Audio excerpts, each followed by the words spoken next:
They called her Miss Sarah at Oakwood Elementary, and the kids loved her gentle voice during story time. What they didn't know was that those same steady hands that helped them tie their shoes had once steadied a rifle scope to eliminate hostile snipers from over a mile away. In 3 weeks, when armed intruders would storm the school during recess, Sarah Chen would have exactly 90 seconds to save 127 children, using skills she'd kept hidden for 8 years, preparing and narrating. This type of story took us long efforts and hard work.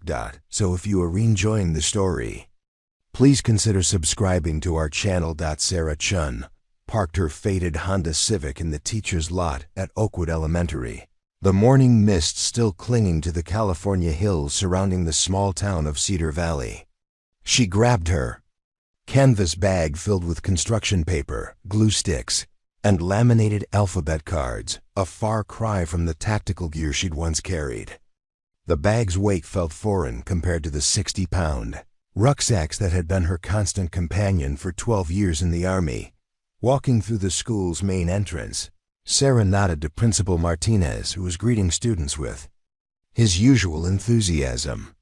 The hallways buzzed with the controlled chaos of morning arrival time, backpacks dragging on linoleum floors, sneakers squeaking around corners, and the distant sound of the cafeteria staff preparing breakfast.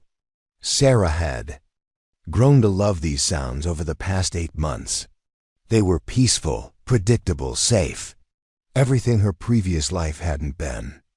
"Morning, Miss Chen," called out Janet Williams, the second-grade teacher whose classroom was across from Sarah's.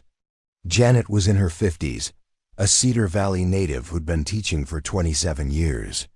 She wore bright sweaters with seasonal decorations and had opinions about everything from classroom management to the proper way to organize a supply closet. "Did you see the email about the new safety protocols?" Sarah shook her head, pulling out her phone to check. The district had implemented new lockdown procedures following incidents at schools in neighboring counties. As she read through the memo, her trained eye automatically cataloged the building's vulnerabilities: limited exit routes, large windows facing the playground, a main office position too far from most classrooms for effective communication during emergencies. Old habits died hard. "Probably just bureaucratic nonsense," Janet continued, adjusting the fall leaves border around her bulletin board. "We've been doing safety drills for decades without any real problems. This is Cedar Valley, not some big city.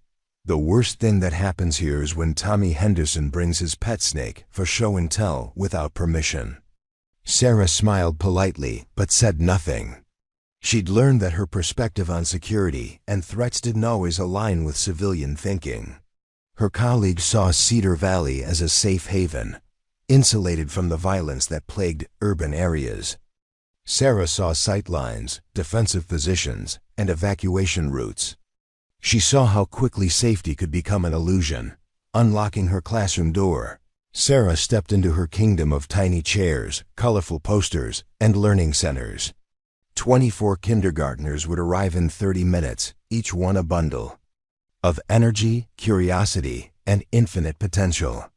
Their names were written in careful block letters on cubbies along the wall: Emma, Jacob, Sophia, Michael, and 20 others who had no idea their teacher had once been Staff Sergeant Sarah Chen, counter-sniper, team leader with the 75th Ranger Regiment. The transformation had been deliberate and complete. After her discharge following the incident in Afghanistan, the one that ended her military career and haunted her dreams, Sarah had moved across the country to start over. She'd enrolled in a teacher certification program, trading her tactical knowledge for child development courses and classroom management strategies. The transition hadn't been easy. Her first supervisor had noted in her evaluation that she seemed overly rigid and needed to relax her authoritative presence around the children. Sarah had worked hard to soften her edges, to speak in the sing-song voice kindergarten teachers used, to remember that 5-year-olds needed patience and encouragement, not the sharp efficiency she'd once demanded from her sniper teams. She'd learned to say, "good job" instead of "well done," to use sticker charts instead of performance metrics, and to settle disputes over crayon sharing rather than coordinate tactical operations. The morning routine began as it always did. Children filtered in with their parents, some clinging to mom or dad's legs, others racing to the book corner or puzzle station. Sarah greeted each one by name, crouching down to their eye level, asking about their pets or their weekend adventures. This part of the day felt natural now. Children, she discovered, responded to genuine attention and consistency qualities that had served her well in the military too. "Miss Chun, Miss Chun," called out Lucy Patel, a bright girl with pigtails who always arrived early. "My dad said, you have really good eyes because you found my earring in the playground yesterday. Are you like a detective?" Sarah helped Lucy hang up her backpack in her cubby. "I just pay attention to details, sweetie. Sometimes that helps us find lost things." What Lucy didn't know was that Sarah's good eyes had been honed through years of training that taught her to spot a sniper's scope reflecting sunlight from over 2 kilometers away, to identify threats in crowds of innocent civilians, and to make split-second decisions about which targets posed immediate danger.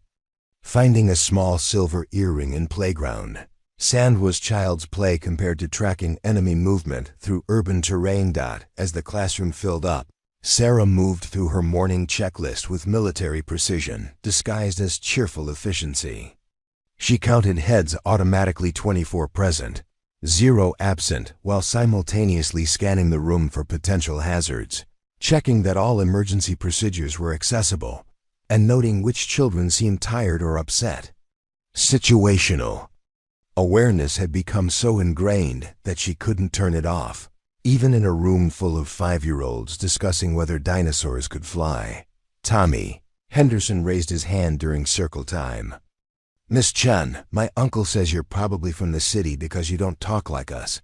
Where did you live before here?" The question that always came up eventually. Sarah had prepared a simple answer that was technically true but revealed nothing significant. "I lived in lots of different places before I came to Cedar Valley.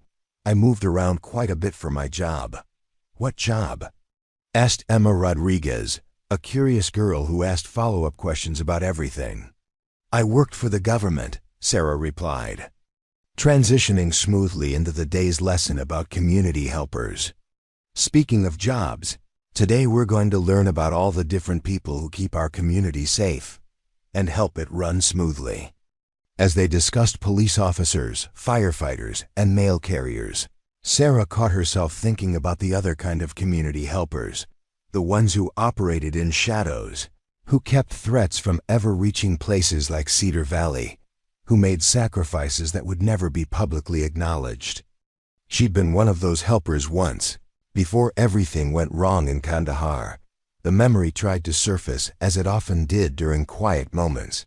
The building, the hostage situation, the impossible shot through a window that had saved 3 captured soldiers but had also. Sarah pushed the thought away, focusing instead on 5-year-old voices discussing how firefighters help people. During lunch duty, Sarah positioned herself at the corner of the playground where she could observe all 4 sides of the school grounds. Other teachers chatted in small groups, but Sarah found herself automatically scanning the perimeter, noting the landscaping company working near the fence line, the delivery truck at the cafeteria entrance, and the unfamiliar car parked across the street that had been there for 20 minutes without anyone getting out, probably just a parent running errands, she told herself. This was Cedar Valley, not Kabul, but old instincts didn't recognize geography. Margaret Thompson, the kindergarten team lead, approached during recess. Margaret was a veteran teacher who'd been at Oakwood for 15 years and had strong opinions about proper classroom procedures. "Sarah, I've been meaning to talk to you about your bulletin boards. They're very minimalist. The children respond better to more colorful, stimulating environments." Sarah nodded politely. Her classroom decor was indeed sparse compared to Her colleagues' rainbow explosions of motivational posters and student artwork. She preferred clean sightlines and uncluttered spaces, habits that died hard. "I'll work on adding more color," she replied. "Also," Margaret continued, "I noticed you keep your emergency supply kit in an unusual location. Most of us store them in the closet where they're out of the way." Sarah's emergency kit was positioned for quick access near the door, not hidden in a closet where it would be useless during an actual emergency. But explaining her reasoning would require explanations she wasn't prepared to give. "I'll consider relocating it," she said instead. As the afternoon wound down and children gathered their backpacks for dismissal, Sarah reflected on how completely she'd reinvented herself. The woman who had once briefed generals on enemy sniper activity now reminded kindergartners to zip their jackets and remember their lunchboxes. The hands that had assembled custom rifle configurations in complete darkness now tied shoes and opened juice boxes. The voice that had coordinated complex tactical operations across multiple teams now sang the cleanup song. The transformation had been necessary. After Kandahar, after the investigation, after the honorable discharge that felt anything but honorable, Sarah had needed to become someone entirely different. Someone whose hands didn't shake when helicopters flew overhead. Someone who could sleep through the night without startling awake at unexpected sounds. Someone who could build something instead of destroying it. Teaching had provided that opportunity. Each day with the children was a chance to nurture growth, to protect innocence, to create safe spaces where learning could flourish.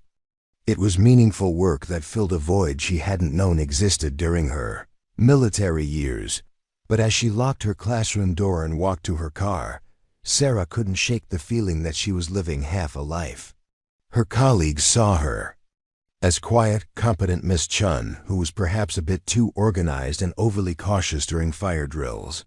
They had no idea that their mild-mannered kindergarten teacher had once been one of the Army's most decorated counter-snipers, that she'd eliminated high-value targets across 3 combat deployments, that she'd saved countless lives by preventing sniper attacks on American forces.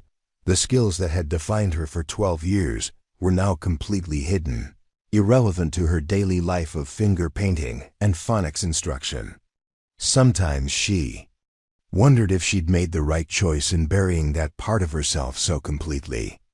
But then she remembered why she'd left, what had driven her to seek this quieter life, and she knew that Sarah Chun, the kindergarten teacher, was exactly who she needed to be. What she didn't know was that in exactly 3 weeks and 2 days, every skill she'd spent 8 months suppressing would become the only thing standing between her, students, and unthinkable tragedy. The teacher's lounge at Oakwood Elementary buzzed with the familiar rhythm of educators decompressing after long days. With energetic children, Sarah sat at a corner table, grading math worksheets while half listening to conversations about parent conferences, budget cuts, and weekend plans. The room smelled of microwave leftovers and the industrial coffee that had been brewing since dawn. "Did you see the news about that shooting in Sacramento?" asked Beth Morrison, the 3rd-grade teacher who always seemed to have the latest updates on current events. She held up her phone, scrolling through headlines. Another workplace violence incident. Makes you wonder if anywhere is really safe anymore. The conversation that followed was typical of such discussions in schools across America, a mixture of concern, disbelief, and the kind of magical thinking that allowed educators to focus on their daily mission despite the realities of the world outside their classrooms. Teachers talked about lockdown drills, the way they discussed fire safety necessary procedures that everyone hoped would never be needed. "I just can't imagine something like that happening here," said Janet Williams, unwrapping a homemade sandwich. "Cedar Valley is different. We know our community. The worst thing we deal with is when parents get upset about homework policies or cafeteria menus." Sarah continued grading, her pen moving steadily across papers filled with addition problems and crooked numbers. But her trained ear caught every word of the conversation, and her mind automatically began processing threat assessments. Sacramento was 90 minutes away by car. Workplace violence incidents often inspired copycat attacks. The statistical likelihood of ... She stopped herself. This was exactly the kind of thinking she'd worked to leave behind. Not every conversation needed to become a tactical analysis.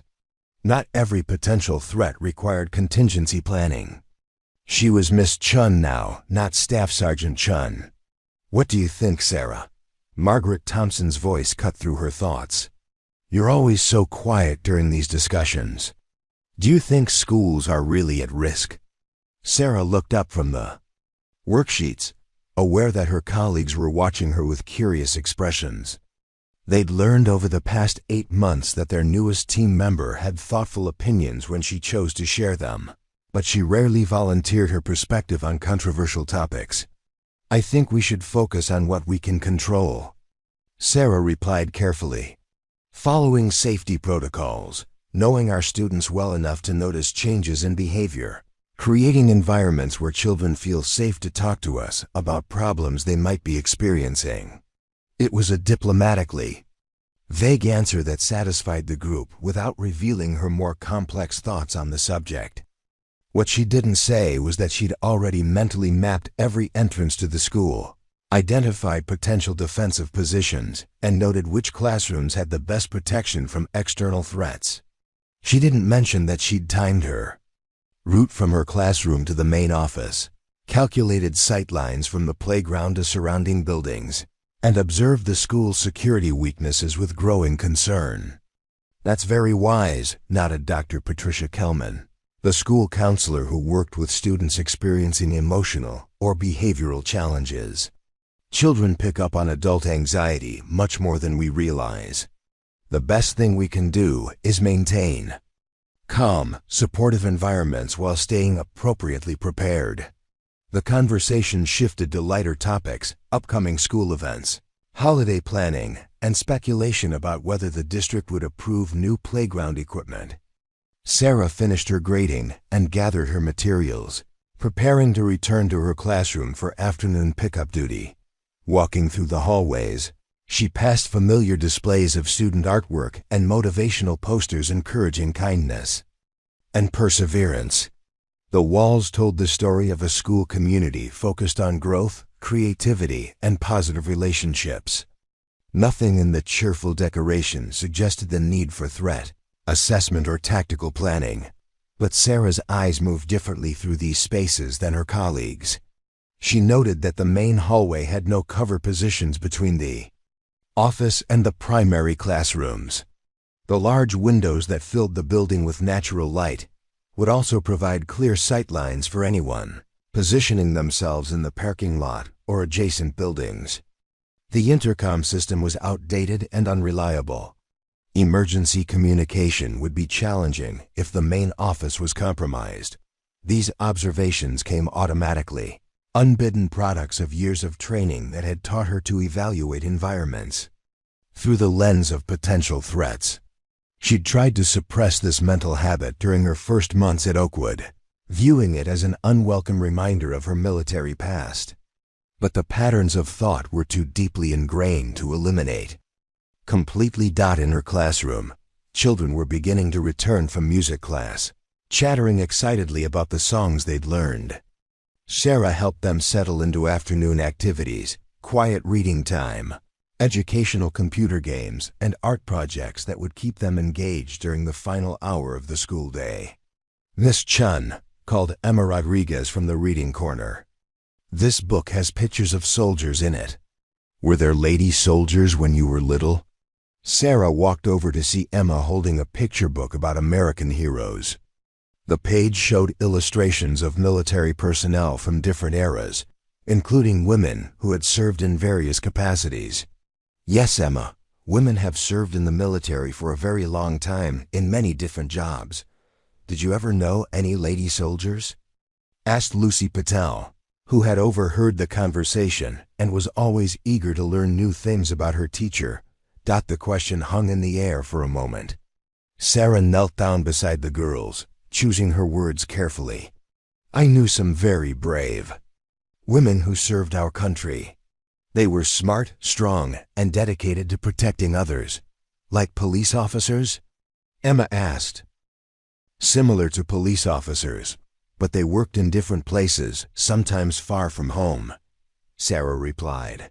They had important jobs keeping people safe. Tommy Henderson wandered over from the computer station, drawn by the mention of soldiers. My dad says soldiers use big guns and fight bad guys. Did the lady soldiers you knew fight bad guys too? Sarah felt the familiar tightness in her chest that came whenever conversations veered too close to her hidden past. Their job was to protect good people from being hurt by bad people. Sometimes that meant they had to be very brave and make difficult decisions. The children seemed satisfied with this explanation and returned to their activities. But Sarah remained kneeling by the bookshelf, staring at the illustrated soldiers and remembering faces from her past. Jessica Martinez, her spotter and closest friend, who'd been killed by an IED outside Bagram. Lieutenant Colonel Patricia Webb, who'd commanded their unit with wisdom and courage until a sniper's bullet found its mark during their second deployment. Sergeant Amy Thompson, who'd lost her left arm to shrapnel but had returned to duty with a prosthetic and an undiminished determination to serve. All of them had been lady soldiers who fought bad guys, as Tommy had put it in his 5-year-old understanding of the world.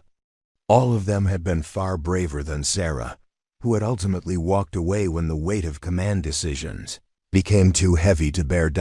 The afternoon progressed with its usual rhythm of small emergencies and minor triumphs. Jason spilled paint on his shirt but didn't cry because Sarah helped him clean it up quickly. Maria finally mastered the difference between the letters B and D after weeks of practice. David shared his crackers with Sophia when she forgot her snack, demonstrating the kind of spontaneous kindness that made teaching kindergarten both challenging and rewarding. During dismissal, Sarah stood by the front entrance, ensuring each child connected with their appropriate guardian. Parents and caregivers created a controlled chaos of conversations about after-school activities, carpools, and weekend plans. Sarah knew most of the families by now, recognizing faces and remembering details about siblings, jobs, and family situations. "Miss Chun," called out Robert Stevens, Lucy Patel's father, who worked as a mechanic in town. "Lucy can't stop talking about the book project you're doing. She's been practicing her reading every night so she can share her favorite story with the class." Sarah smiled, genuinely pleased by Lucy's enthusiasm. "She's making wonderful progress. Reading with enthusiasm makes all the difference. We really appreciate how patient you are with all the kids," added Maria Santos, Emma's mother who managed the local grocery store. Emma's older sister had kindergarten teachers who seemed burned out, but you always seem so calm and focused. It makes a difference for the children. These conversations were among the most rewarding parts of Sarah's new life. Parents trusted her with their most precious responsibilities, and that trust felt both humbling and energizing. The relationship she'd built with families in Cedar Valley represented a different kind of mission, accomplishment than what she'd experienced in the military. But they were no less meaningful. As the last child departed and the school emptied of its daily energy, Sarah returned to her classroom to prepare for the following day. She arranged materials for tomorrow's science experiment about plant growth, updated her lesson plan notes, and reviewed the reading levels of students who might need additional support. The building grew quiet around her, filled only with the sounds of custodial staff beginning their evening routine and the distant hum of heating systems adjusting to the cooling autumn air. These peaceful moments had become precious to Sarah, time when she could work without hypervigilance, when she didn't need to maintain constant awareness of potential threats or unusual behavior patterns. But even in this tranquility, part of her mind continued its automatic scanning. She noted the footsteps of Carlos, the head custodian, moving through the hallways in his predictable pattern. She recognized the sound of Principal Martinez's car starting in the parking lot as he headed home to his family. She heard the familiar creak of the building, settling as temperatures dropped with the setting sun. These sounds were the soundtrack of normal, peaceful life, exactly what she'd hoped to find when she'd chosen to become Miss Chun instead of remaining Staff Sergeant Chen. But somewhere beneath her satisfaction with this quieter existence, Sarah carried the nagging awareness that her old skills were still there, still sharp, still ready to be deployed if circumstances demanded it. She told herself that such circumstances would never arise in Cedar Valley, at Oakwood Elementary, in the life she'd carefully constructed. But experience had taught her that safety was often an illusion, and that the difference between peace and chaos could sometimes be measured in seconds rather than years. As Sarah locked her classroom and walked to her car under the early evening stars, she had no way of knowing that the skills she'd worked so hard to leave behind would soon become the only thing standing between her beloved students and unthinkable tragedy. The district-wide professional development meeting took place on a gray October morning in the Cedar Valley High School auditorium. 200 teachers from across the district filed into the cramped seats, clutching coffee cups and manila folders filled with the endless paperwork that defined modern education. Sarah chose a seat near the back corner, positioning herself where she could observe the entire room while maintaining a clear exit route. Old habits that had become second nature. Dr. Rebecca Walsh, the district superintendent, took the stage. With the practiced enthusiasm of someone who delivered countless presentations to skeptical audiences. Today we're implementing new safety protocols based on recent recommendations from the Department of Homeland Security, she began, clicking through slides filled with bullet points and procedural flowcharts. Sarah's attention sharpened immediately. While her colleagues shuffled papers and checked their phones, she focused intently on the presentation. The new protocols addressed lockdown procedures, communication systems, and threat assessment guidelines. But as Dr. Walsh outlined the district's approach, Sarah identified numerous gaps and weaknesses that concerned her deeply. The key is following established procedures, Dr. Walsh emphasized, pointing to a slide showing recommended hiding positions. Within classrooms, teachers should lock doors, turn off lights, and move students to designated safe areas away from windows and sight lines. Margaret Thompson raised her hand from the middle section. What if the threat is already inside the building? These procedures assume we'll have warning time to implement lockdown measures. That's why we're emphasizing the importance of early detection and immediate reporting, Dr. Walsh replied. Staff members are our first line of defense in identifying unusual behavior or potential threats. Sarah bit back the response that immediately came to mind. Early detection was valuable, but the protocols Dr. Walsh described were reactive measures designed to minimize casualties rather than prevent them entirely. The defensive positions recommended for classrooms were adequate against untrained attackers, but would provide little protection against anyone with military experience or tactical knowledge. During the break, teachers clustered in small groups to discuss the presentation. Sarah overheard fragments of conversations that ranged from thoughtful analysis to dismissive complaints about additional bureaucracy. Many of her colleagues seemed to view the safety protocols as another administrative burden rather than potentially life-saving procedures. I just don't see why we need all these new rules, grumbled Frank Morrison, a fourth-grade teacher who'd been at Oakwood for 12 years. We've been doing lockdown drills for years without any real incidents. This feels like overreaction to problems that don't exist in places like Cedar Valley. Janet Williams nodded in agreement. Exactly. We're not in some urban war zone. These protocols might make sense for schools in dangerous areas, but here, we know our families, our community. The biggest security threat we face is making sure parents sign in at the office during school hours. Sarah listened without commenting, recognizing the false sense of security that often prevented people from taking reasonable precautions. Geographic isolation didn't provide immunity from violence, and small communities were inherently safer than larger ones. But expressing these thoughts would require explanations she wasn't prepared to provide. When the session resumed, Dr. Walsh introduced Officer Michael Rodriguez from the Kosher Walsh introduced Officer Michael Rodriguez from the Achinjia County Sheriff's Department to discuss law enforcement response procedures. Rodriguez was a competent-looking man in his 40s who spoke with the measured confidence of someone experienced in his field. Response time for our department to most schools in the district ranges from 8 to 15 minutes, Officer Rodriguez explained. That's why the initial response from school personnel is so critical. Your actions in the first few minutes of an incident can save lives.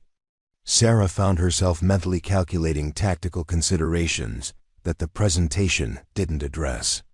8 to 15 minutes represented an eternity during an active threat situation. Trained attackers could accomplish their objectives and disappear long before law enforcement arrived. The success of defensive measures would depend entirely on the skills and judgment of school personnel who had no tactical training. What kind of weapons training do you recommend for teachers?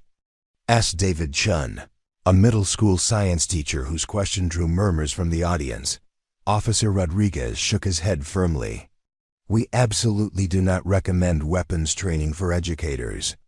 Your job is to protect students through established safety procedures, not to engage threats directly.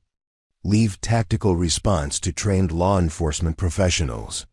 The answer was politically correct but tactically naive, in Sarah's opinion. Law enforcement professionals couldn't respond to threats they didn't know about, and radio communications were often compromised during crisis situations. The reality was that school personnel might need to make life-or-death decisions without backup or support. After the meeting, Sarah found herself walking to the parking lot alongside Dr. Patricia Kelman, the school counselor who'd always struck her as particularly thoughtful and observant. They moved slowly through the crowds of teachers heading to their cars, both seemingly lost in thought about the morning's presentation. That was sobering, Dr. Kelman said finally. I keep thinking about how unprepared we really are for the scenarios they described. All the procedures in the world don't mean much if people panic or make poor decisions under pressure. Sarah nodded, appreciating the counselor's realistic assessment. Training helps, but experience is what really matters when everything goes wrong. Most people have never faced genuine life-threatening situations. You sound like you speak from experience, Dr. Kelman observed, glancing at Sarah with curiosity. Have you dealt with emergency situations before? The question caught Sarah off guard. She'd been careful to avoid revealing too much about her background, but something in her tone had apparently suggested knowledge beyond civilian experience. I've had some training in emergency response, she replied vaguely. It changes how you think about preparedness. Dr. Kelman seemed to sense that there was more to the story, but she didn't press for details. Well, I hope we never need to find out how effective our new protocols really are. But I have to admit, I'm glad there are people like you on our staff, people who take safety seriously instead of just going through the motions. That afternoon, Sarah returned to her classroom with the morning's presentation weighing heavily on her mind. The new safety protocols were well-intentioned, but inadequate for serious threats. The district's approach assumed best-case scenarios and relied on procedures that would collapse under the pressure of real violence. As her kindergartners worked on their afternoon activities, Sarah found herself conducting an informal threat assessment of her own classroom. The windows faced the playground and parking lot, providing multiple sightlines for potential attackers. The door locked from the inside, but the glass panels would be easy to breach. The designated safe area was a supply closet that could accommodate her 24 students but offered no alternative exit routes. Miss Chun, called Tommy Henderson from the art station. Are you okay? You look worried about something.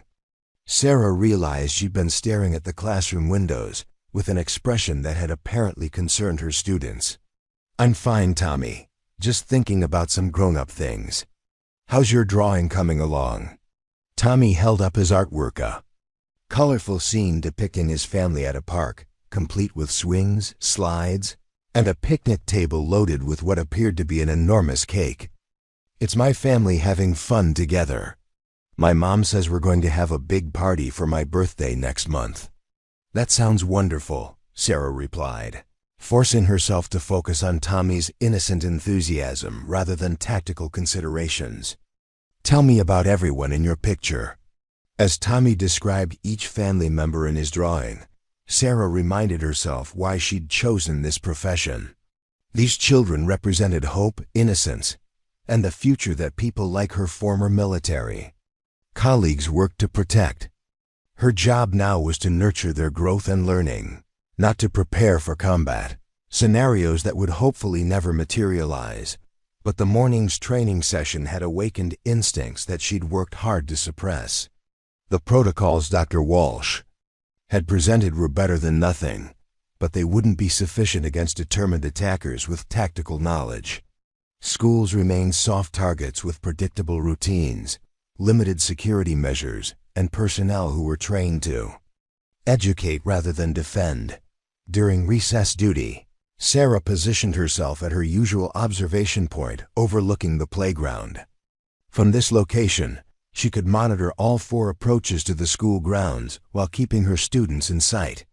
The landscape company was still working near the fence line, their equipment and personnel creating temporary changes to normal patterns that required additional attention.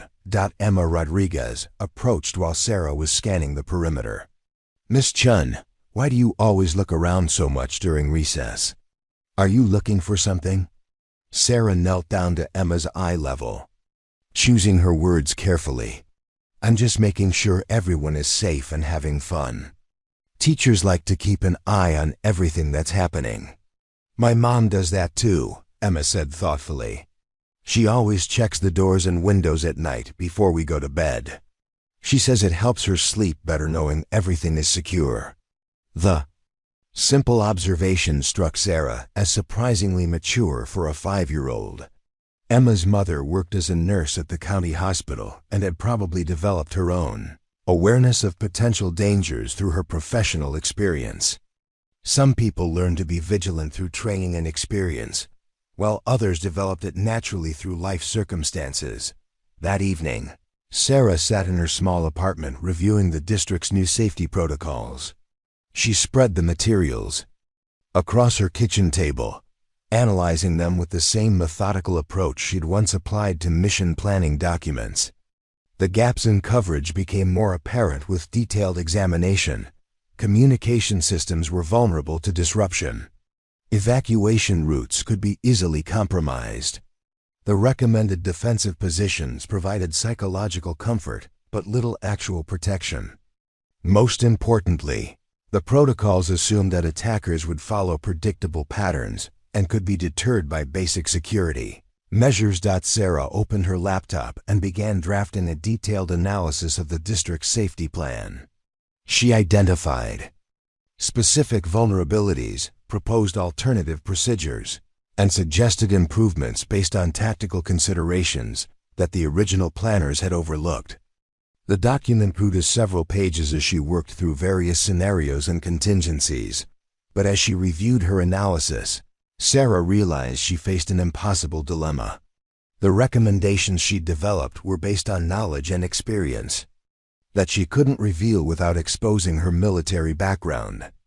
Submitting such a detailed tactical assessment would raise questions about her qualifications and potentially compromise the carefully constructed identity she'd built in Cedar Valley. The kindergarten teacher, who worried about bulletin board decorations and cleanup songs, couldn't credibly claim expertise in counter-sniper tactics and defensive positioning. Miss Chun was supposed to be concerned with reading levels and art projects, not threat assessment and tactical response planning. Sarah saved the document to her encrypted hard drive and closed the laptop. Her analysis would remain private, another piece of her hidden past that couldn't be shared with her current life. But the knowledge would stay with her, informing her awareness and preparing her for possibilities that everyone else preferred. To ignore Dot as she prepared for bed that night, Sarah couldn't shake the feeling that the morning's training session had been more than just routine professional development. Something about the timing, the emphasis on new protocols, and the detailed discussion of threat scenarios suggested that district officials might have received information that prompted increased security concerns. She told herself that such speculation was probably paranoia, a byproduct of military training that made her see threats where none existed. Cedar Valley remained a peaceful community where the biggest excitement was high: school football games and county fair competitions. The safety protocols were probably just bureaucratic responses to state requirements rather than reactions to specific intelligence. But experience had taught Sarah that complacency was dangerous, and that the difference between routine precaution and life-saving preparation was often measured in seconds rather than minutes. The whispers started during lunch duty the following Tuesday. Sarah noticed them first as she supervised the kindergarten tables. Small clusters of teachers huddled in quiet conversation that stopped abruptly when other staff members approached.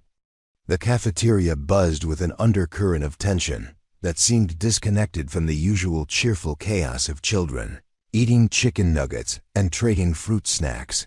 Margaret Thompson appeared at Sarah's elbow during the transition to recess, her voice low and conspiratorial. "Did you hear about the background check situation with the new substitute?" she asked, glancing around to ensure their conversation wouldn't be overheard. Sarah shook her head, continuing to guide her students toward the playground while listening. She'd learned that Margaret was the unofficial information hub for school. Gossip, usually reliable, but sometimes prone to dramatic interpretation of routine events. Apparently there was some kind of discrepancy in his paperwork, Margaret continued, falling into step beside Sarah.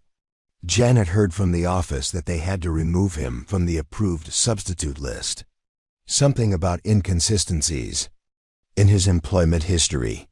The information triggered Sarah's threat assessment instincts automatically.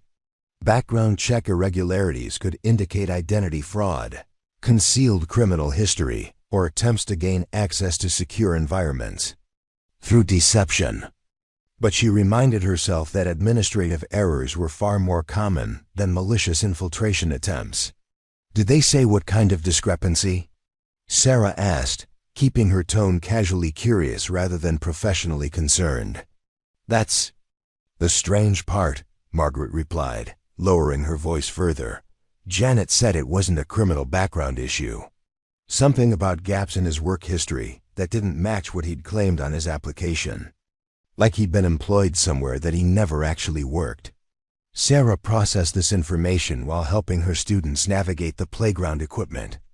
Employment history fabrication was a classic technique for individuals attempting to conceal sensitive or classified previous positions. Military personnel transitioning to civilian careers often faced similar challenges, though legitimate cases involved declassified documentation rather than completely fictional backgrounds. During her planning period, Sarah found herself walking past the main office more frequently than necessary, hoping to overhear additional details about the substitute teacher situation. The administrative staff seemed unusually busy, with Principal Martinez spending considerable time on phone calls behind his closed office door. "Miss Chen," called Mrs. Patterson, the school secretary who managed visitor check-ins and volunteer coordination. "Do you have a moment to review the parent volunteer list for your classroom? We're updating our background check database and need to verify some information." Sarah approached the counter where Mrs. Patterson had spread several manila folders containing volunteer documentation. As she reviewed her classroom's parent-helper roster, she noticed similar folders for other teachers stacked nearby. The paperwork appeared more extensive than usual volunteer screening procedures. "Are these new requirements from the district?" Sarah asked, scanning the detailed forms that requested information about employment history, previous addresses, and character references. New security protocols, Mrs. Patterson explained, organizing the completed forms into separate piles. The district wants more comprehensive background checks for anyone who has regular access to students. Parents, volunteers, substitutes, even some of the community speakers who visit classrooms.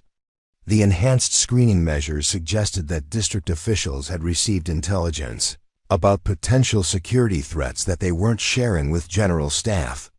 Sarah's military experience had taught her to recognize the signs of heightened security postures that were implemented quietly to avoid causing panic while addressing genuine concerns. "Has there been some kind of problem?" Sarah inquired carefully, hoping to gather more information without appearing overly interested. Mrs.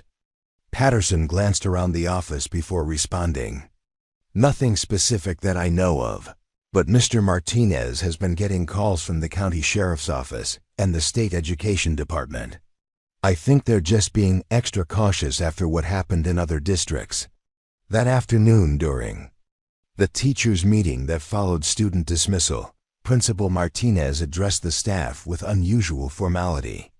His typical relaxed demeanor had been replaced by the measured seriousness of someone delivering important information he couldn't fully explain. "I want to update everyone on some changes to our security procedures," he began, consulting notes he'd obviously prepared in advance. "Effective immediately, we're implementing enhanced visitor screening protocols and updating our emergency communication systems." Sarah listened intently while her colleagues shifted restlessly in their chairs. Most of them viewed such meetings as administrative obligations that delayed their departure for home, but the principal's tone suggested more significance than routine policy updates. "The district has also asked us to be more observant about unusual activity in and around the school," Martinez continued. "This includes unfamiliar vehicles in the parking area, individuals who seem to be conducting surveillance of school activities, and any attempts by unknown persons to gather information about our schedules or procedures." Janet Williams raised her hand with obvious irritation. "Are we supposed to become security guards now? I became a teacher to educate children, not to spy on parents and community members." "I understand your concerns," Martinez replied diplomatically. "We're not asking anyone to become security personnel. We're simply requesting increased awareness and prompt reporting of anything that seems unusual or out of place." Beth Morrison, the third-grade teacher who stayed current with news events, pressed for more specific information. "Has something happened that we should know about? These changes seem pretty dramatic for routine security updates." Martinez hesitated, clearly weighing his response carefully. "The district has received recommendations from law enforcement agencies about general security improvements. There's no immediate threat to our school, but we want to implement best practices that help ensure everyone's safety." The carefully worded non-answer confirmed Sarah's suspicion that officials were responding to specific intelligence while trying to maintain normal operations. Law enforcement recommendations typically followed threat assessments or intelligence reports that couldn't be shared publicly without compromising ongoing investigations. After the meeting, Sarah lingered in her classroom longer than usual, using the time to update her mental assessment of the school's security situation. The enhanced background checks, increased surveillance protocols, and administrative tension suggested that authorities had identified potential threats to local schools.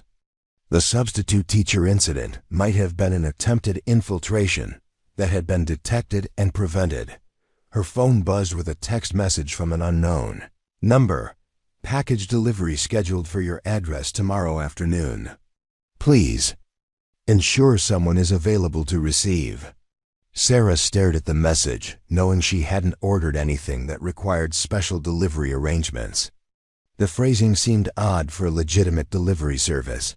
She deleted the message immediately and made a mental note to vary her routine for the next several days. Suspicious communications often preceded more serious security incidents, and her military training had taught her to treat unexpected contact attempts as potential threats until proven otherwise. That evening, Sarah drove home using an indirect route that allowed her to check for surveillance vehicles. The precaution felt both necessary and absurd. She was probably overreacting to routine administrative changes and coincidental timing. But experience had taught her that paranoia was preferable to complacency when personal safety was concerned. Her apartment complex appeared normal when she arrived, with familiar vehicles in their usual parking spaces and no signs of unusual activity. But she noticed a maintenance van parked across the street that hadn't been there that morning. The vehicle was empty, and she couldn't see any nearby work that would justify its presence. Sarah parked in her assigned space and entered her building through the rear entrance, using the emergency stairwell instead of the main elevator. Her apartment was exactly as she'd left it, with security measures she'd implemented still undisturbed. But she conducted a thorough inspection anyway, checking for signs of unauthorized entry or surveillance equipment. The evening news included a brief segment about increased security measures at schools throughout the region, but the reporter provided few details about the reasons for the enhanced protocols. The story mentioned credible threats and ongoing investigations, without specifying the nature of the concerns or the agencies involved. Sarah's laptop contained encrypted files from her military service that she rarely accessed anymore, but that night, she opened her secure partition and reviewed counterintelligence procedures she'd once used to identify potential threats and assess security risks. The protocols seemed excessive for her current situation, but they provided familiar frameworks for analyzing patterns that concerned her. She created a new document and began cataloging recent events that had triggered her threat assessment instincts. The substitute teacher incident, enhanced background checks, administrative tensions, suspicious text messages, and unusual vehicle activity. Individually, each item could be explained by routine circumstances. Collectively, they suggested a coordinated pattern that deserved serious attention. The analysis reminded Sarah of pre-deployment briefings where intelligence officers presented seemingly unconnected data points that revealed emerging threats. When properly interpreted, pattern recognition had been crucial to her survival in combat zones, and the same skills were now suggesting that Cedar Valley might not be as safe as everyone assumed. Sarah also recognized that her military background might be causing her to see threats where none existed. Hypervigilance was a common issue for veterans transitioning to civilian life, and she'd worked hard to develop more relaxed responses to everyday situations. Perhaps the recent security changes were routine updates rather than responses to specific threats. She closed the laptop and prepared for bed, telling herself that her concerns were probably unfounded. Tomorrow would bring another day of kindergarten activities, story time, and art projects. The children would arrive with their innocent enthusiasm and trusting smiles, blissfully unaware of adult worries about background checks and security protocols. But as Sarah settled into sleep, she kept her phone within easy reach and left her bedroom door slightly open so she could hear any unusual sounds in the building.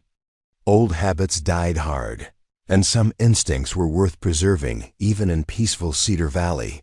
The woman who'd once been Staff Sergeant Chen remained just beneath the surface of Miss Chun's carefully constructed identity, ready to emerge if circumstances demanded the skills that kindergarten teaching couldn't provide. The reassignment notice arrived on a Thursday morning, delivered by Principal Martinez himself rather than through the usual interdepartmental mail system. Sarah found the deviation from normal procedures immediately suspicious, but she accepted the manila envelope with the same calm demeanor she'd maintained throughout her 8 months at Oakwood Elementary. The district is implementing a new resource allocation system, Martinez explained, his discomfort obvious despite his attempts at administrative neutrality. Some teachers are being reassigned to support roles that better utilize their organizational skills and attention to detail. Sarah opened the envelope and scanned the official letterhead document inside. Effective immediately, she was being transferred from classroom instruction to educational support services, a deliberately vague title that provided no clear indication of her new responsibilities. The reassignment cited budget considerations and curriculum restructuring as justification for the change. What exactly does educational support services involve? Sarah asked, keeping her voice level despite the anger building in her chest. Martinez consulted his notes, clearly reading from prepared talking points rather than speaking from personal knowledge. You'll be working with the district's Curriculum Coordination Office, helping to organize materials and maintain educational resources. The position utilizes your demonstrated skills in organization and systematic approaches to complex tasks. The explanation was bureaucratic nonsense designed to disguise what was obviously a demotion. Sarah had been removed from classroom teaching and assigned to clerical duties that would isolate her from students and limit her influence within the school community. Someone had decided that Miss Chen was no longer suitable for direct educational responsibilities. Is this related to my performance evaluations? Sarah inquired, though she knew her teaching assessments had been consistently positive. Her students showed excellent progress in reading and mathematics. Parents regularly praised her communication and professionalism, and she'd received no complaints about her classroom management or instructional methods. Not at all, Martinez replied quickly, perhaps too quickly. This is purely an administrative decision based on district-wide restructuring. Your teaching performance has been exemplary. Sarah folded the reassignment notice and placed it back in the envelope. When do I need to report to this new position? Monday morning. The district office will provide specific details about your responsibilities and workspace assignments. Martinez's relief at reaching the end of his prepared script was palpable. I want you to know that this decision came from well above my level. I've been very pleased with your work here at Oakwood. The conversation ended with awkward pleasantries about transition procedures and administrative logistics.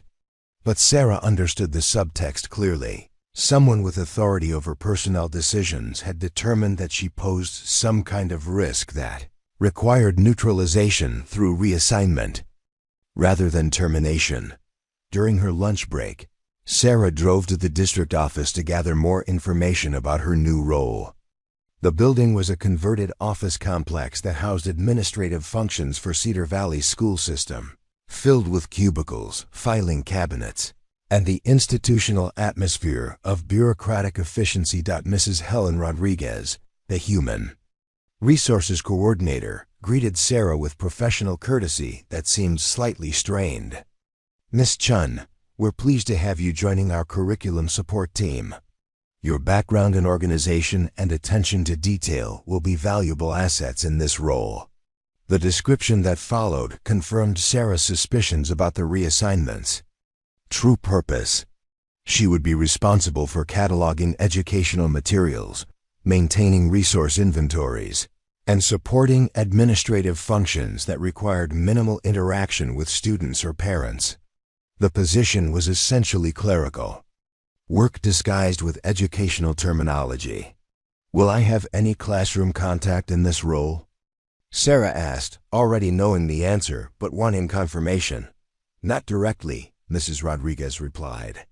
Your focus will be on behind-the-scenes support that helps teachers deliver effective instruction. It's important work that contributes to student success, even though it doesn't involve direct teaching responsibilities. Preparing and narrating this type of story took us long efforts and hard work. So if you are enjoying the story, please consider subscribing to our channel. Sarah accepted the explanation without argument, recognizing that challenging the reassignment would likely result in more severe consequences. Someone had obviously conducted a background investigation that revealed information about her military service and they decided that a former counter-sniper posed an unacceptable risk in a classroom setting. The irony wasn't lost on her. She'd spent months worrying about concealing her tactical skills and military experience, only to be removed from teaching because those same qualifications made her seem dangerous to administrators who didn't understand the difference between defensive capabilities and threatening intentions. That afternoon, Sarah returned to Oakwood Elementary to clean out her classroom and say goodbye to her students. The task proved more emotionally difficult than she'd anticipated. Over 8 months, she'd grown genuinely attached to her kindergartners and their families, and the abrupt separation felt like abandoning responsibilities she'd taken seriously. "Miss Chen, why are you putting everything in boxes?" asked Emma Rodriguez, who'd arrived early from music class and discovered Sarah packing her personal belongings. "I'm going to be working in a different job," Sarah explained, kneeling down to Emma's eye level. "But you're going to have a wonderful new teacher who will help you continue learning and growing." "Are you leaving because we were bad?" Tommy Henderson had joined the conversation, his 5-year-old logic jumping to the conclusion that student behavior had caused their teacher's departure. "No, sweetie. You've all been absolutely perfect students," Sarah assured him.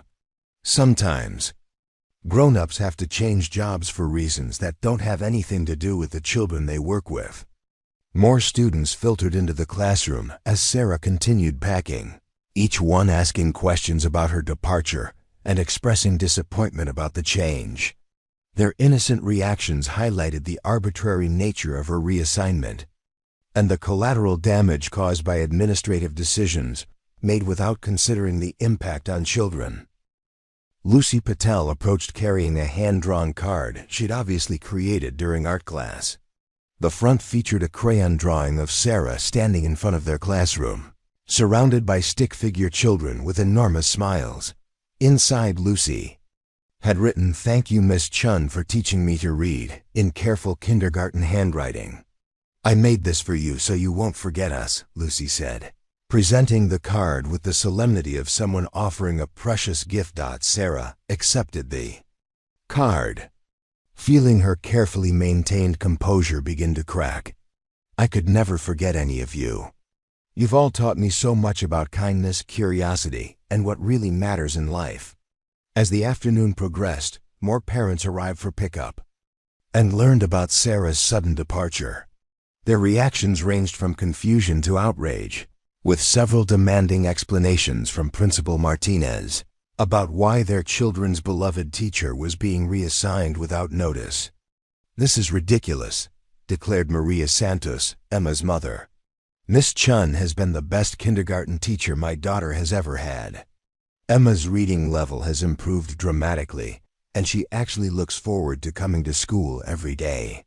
Robert Stevens, Lucy's father, was even more direct in his criticism. "What kind of budget crisis requires removing excellent teachers from classrooms? If the district is having financial problems, they should cut administrative positions, not educational staff who are actually working with children." Principal Martinez fielded these complaints with diplomatic non-answers about district-wide restructuring and resource allocation decisions. But Sarah could see his discomfort with the situation and his inability to provide satisfactory explanations for policies he'd apparently had no role in creating. That evening, Sarah sat in her apartment surrounded by boxes of classroom materials and student artwork she'd collected throughout the school year. The children's creative expressions, drawings, stories, and craft projects represented the most meaningful accomplishments of her transition from military service to civilian education. She'd genuinely loved teaching kindergarten and had believed she'd found her calling in nurturing young minds and supporting their development. The work had provided purpose and fulfillment that helped heal wounds from her military service while contributing to her community in positive ways. But someone in the district administration had decided that her background made her unsuitable for continued classroom responsibilities. They'd removed her from teaching without explanation or opportunity for appeal. relegating her to clerical duties that would effectively end her education career.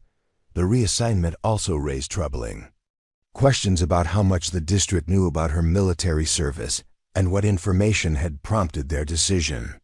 Sarah had been careful to conceal her counter-sniper background, but personnel investigations could uncover classified service records that weren't accessible through routine background checks.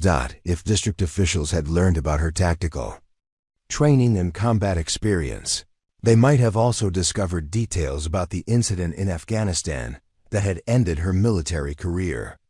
The circumstances surrounding her discharge were classified, but determined investigators with appropriate clearances could potentially access information that would paint her in an unfavorable light.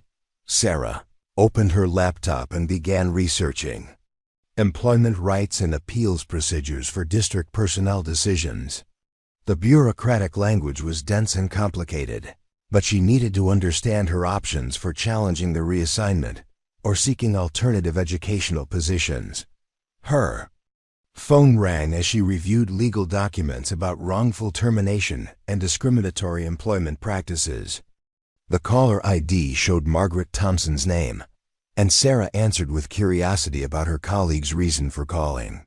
"Sarah, I just heard about your reassignment," Margaret said, her voice filled with genuine concern. "This is absolutely outrageous.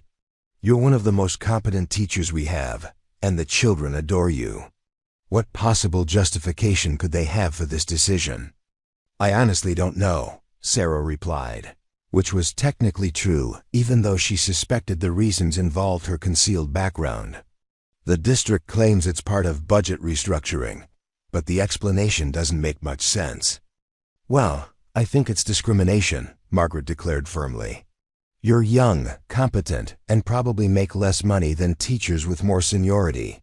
They're using restructuring as an excuse to remove newer staff while protecting their buddies in the system."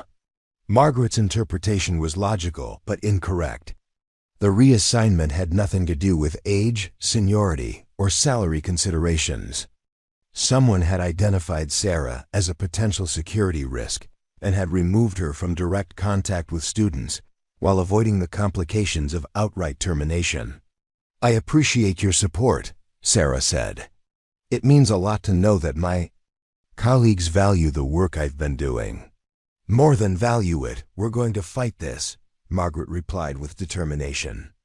"I'm organizing a petition from parents and teachers demanding your reinstatement. The district can't just remove excellent educators without consequences."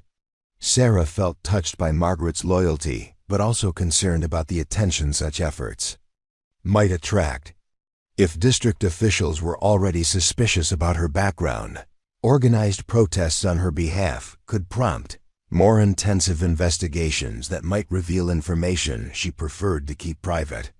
"That's very kind, but I don't want to cause problems for anyone else," Sarah said carefully. "Sometimes it's better to accept changes gracefully rather than fighting battles that might not be winnable." After ending the call, Sarah realized that her response had probably reinforced Margaret's perception of her as overly passive and accepting of unfair treatment. But challenging the reassignment would require explanations she couldn't provide and might ultimately result in consequences far worse than clerical work. The woman who'd once led tactical operations against enemy snipers would now spend her days organizing curriculum materials and filing administrative paperwork. It was a humbling reminder that some battles couldn't be won through courage or competence alone. The Curriculum Support Office occupied a windowless corner of the district building's basement level, furnished with surplus desks, outdated computers, and filing cabinets that looked like they'd survived decades of bureaucratic reorganization. Sarah's new workspace was a metal desk positioned between towers of educational materials and boxes of documents, awaiting digitization, a fitting metaphor for her professional exile. Her supervisor, Mrs. Dorothy Chambers, was a pleasant woman in her 60s who'd spent her entire career in educational administration. She greeted Sarah with genuine warmth, but seemed puzzled by the circumstances of the reassignment. I have to admit, it's unusual to have someone with your classroom experience transferred to this position, she said while showing Sarah around the cramped office space. Usually we get retirees looking for part-time work or recent graduates, waiting for teaching positions to open up. Sarah's duties proved to be exactly as mind-numbing as she'd expected. She spent her days cataloging textbook inventories, organizing supplemental learning materials, and entering data into spreadsheets that tracked resource allocation across the district. The work required attention to detail but no creativity, critical thinking, or meaningful interaction with other human beings. But the position also provided unexpected access to information about district operations that classroom teachers never saw. While organizing curriculum files, Sarah discovered documentation about security assessments, threat evaluation protocols, and communication systems that revealed the scope of recent changes to school safety procedures. The paperwork painted a picture of an administration increasingly concerned about external threats. One particularly revealing document was a memorandum from the county Sheriff's Department recommending enhanced background screening for all school personnel with access to sensitive information about student schedules, building layouts, and emergency procedures. The memo specifically mentioned concerns about hostile reconnaissance and the potential for insider threats to compromise school security. Sarah photographed the relevant pages with her phone, recognizing intelligence terminology that suggested law enforcement agencies had identified specific threats rather than implementing general precautionary measures. The language indicated ongoing investigations and active surveillance of potential suspects who might target educational institutions. During her lunch breaks, Sarah often walked through the district building's upper floors, ostensibly seeking better cell phone reception, but actually conducting informal reconnaissance of administrative operations. The building housed offices for transportation, maintenance, technology services, and special education departments that managed critical infrastructure for the entire school system. She noticed increased security measures that hadn't been present. During her initial visit, badge readers on internal doors, security cameras in previously unmonitored areas, and visitor access restrictions that required escorts for anyone moving between departments. The changes suggested that district officials were implementing layered security protocols in response to credible threat intelligence. In the Technology Services Department, Sarah overheard a conversation between two IT specialists discussing upgrades to the district's communication systems. They were installing encrypted radio networks and emergency notification capabilities that would allow rapid coordination between schools and law enforcement agencies during crisis situations. The Sheriff's Department wants real-time access to all our security camera feeds, one technician explained to his colleague. They're also requiring backup communication systems that can't be jammed or intercepted by people with basic radio equipment. Sarah recognized the specifications they described as military-grade communication security measures designed to prevent adversaries from monitoring or disrupting emergency response coordination. Such expensive upgrades weren't implemented without specific intelligence about sophisticated threats that required equally sophisticated countermeasures. The evidence accumulated throughout her first weeks in the curriculum office painted a clear picture. Law enforcement agencies had identified credible threats against area schools and were working with district administrators to implement defensive measures without causing public panic. Sarah's reassignment was probably connected to these security concerns, though she couldn't determine what specific information had triggered suspicions about her background. Her access to district files also revealed information about other personnel changes that had occurred simultaneously with her reassignment. 3 substitute teachers had been removed from approved lists. A maintenance contractor had been terminated without explanation, and 2 administrative assistants had been transferred to positions with reduced access to sensitive information. Patterns suggested a systematic security review that had identified multiple potential risks within the school system. Sarah's military background might have been flagged during this process, but she was apparently one of several employees whose access privileges had been restricted, based on undisclosed criteria. After 2 weeks of cataloging educational materials, Sarah received an unexpected visit from Dr. Patricia Kelman, the school counselor who'd always seemed particularly perceptive during their previous interactions. Dr. Kelman appeared at the curriculum office during lunch hour, claiming she needed to review social-emotional learning resources for an upcoming parent presentation. "I was hoping I might run into you," Dr. Kelman said once they were alone in the office. "I've been thinking about our conversation after the safety training, and I wanted to ask you something in confidence." Sarah continued organizing files while listening, maintaining the appearance of routine work activity. "What can I help you with?" "Your reassignment has been bothering me," Dr. Kelman said directly. "The official explanation doesn't make sense, and I've been in this district long enough to recognize when administrators are implementing decisions they can't publicly justify. I think someone made a mistake about you." The statement caught Sarah off guard. Most of her former colleagues had accepted the district's explanation about budget restructuring, but Dr. Kelman apparently possessed the insight and skepticism to recognize bureaucratic misdirection when she encountered it. "I appreciate your concern," Sarah replied carefully, "but sometimes organizational changes are necessary, even when they seem arbitrary to the people affected." Dr. Kelman studied Sarah's expression with the analytical gaze of someone trained to read emotional subtext. "You're being remarkably calm about losing a job you obviously loved. Most teachers would be furious about being demoted to clerical work without explanation or appeal process." Sarah realized that her controlled response to the reassignment had probably reinforced suspicions about her background rather than deflecting attention as she'd intended. Military training had taught her to accept orders and adapt to changing circumstances without emotional displays, but civilian expectations included righteous indignation when facing unfair treatment. "Getting angry wouldn't change anything," Sarah said. "I'd rather focus on doing good work in whatever role I'm assigned." "That's exactly what I mean," Dr. Kelman continued. "Your response suggests experience with organizational structures that don't tolerate questioning or appeals.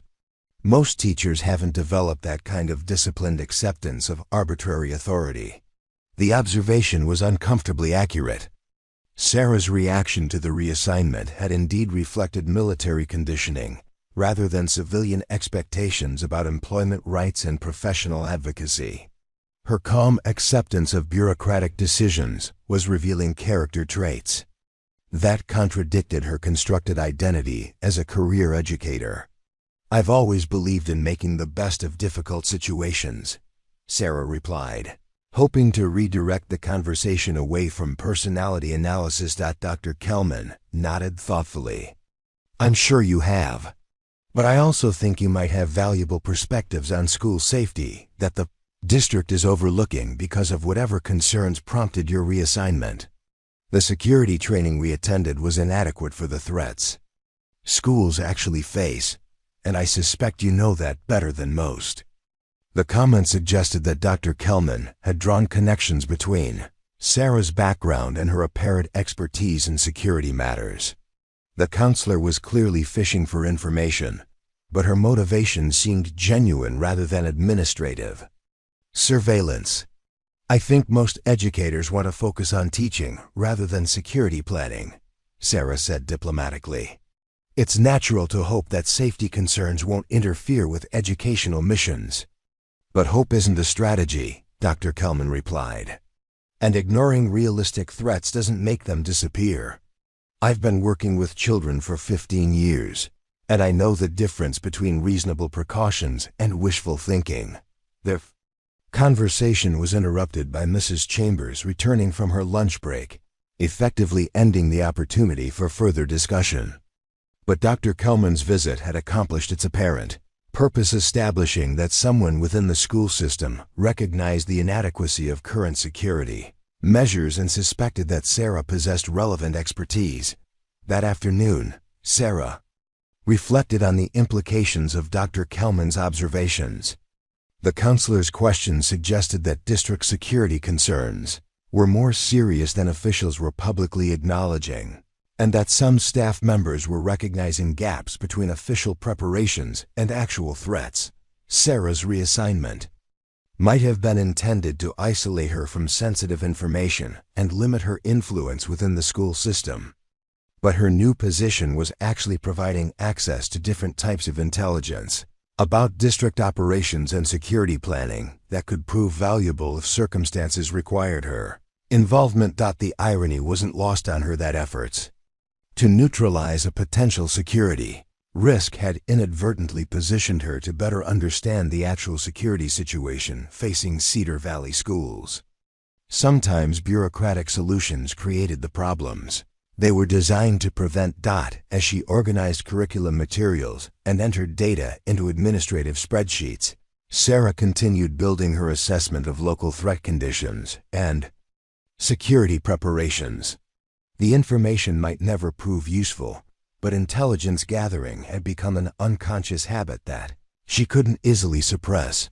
The woman they'd removed from classroom teaching to prevent security risks was now better informed about district vulnerabilities than most administrators realized. And if Dr. Kelman's intuitions were correct about inadequate security preparations, that knowledge might eventually become the difference between tragedy and survival. The breakthrough came during Sarah's third week in the curriculum office. Buried within a stack of personnel files that Mrs. Chambers had asked her to digitize for the district's new record-keeping system. While scanning employment documents into the computer database, Sarah discovered information that transformed her understanding of recent events and her own reassignment.